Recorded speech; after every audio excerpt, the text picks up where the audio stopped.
Mass storage is organized into what? There's a great option here, and there's actually a lot of great possible options, so let's go over all of them.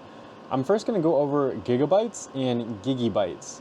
They're very similar, but you've probably heard of gigabytes more. Gigabytes is 1,000 megabytes, so 1 gigabyte is 1,000 megabytes. But what about gigabytes? It's a more precise form of gigabytes, and when I look at it, I can see gigabytes is, at least in my thought process, it's more precise than gigabytes. So gigabytes is 1,024 megabytes. So 1 gigabyte is 1,024 megabytes, and 1 gigabyte is 1,000 megabytes.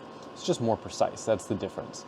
But mass storage is not organized into either of these. Gigabytes and gigabytes describe capacity. They don't describe an organized structure.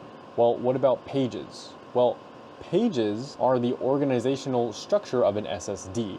This is how a solid-state drive stores data, but it's not for all mass storage devices. So mass storage devices, they're organized into LBAs. LBA stands for logical block addressing. Typically, A's, when we talk in this form about like storage and stuff, is address.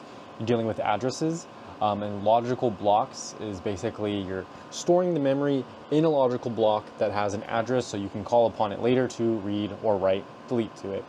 That's going to be the answer. Mass storage is organized into a bunch of LBAs, logical block addresses.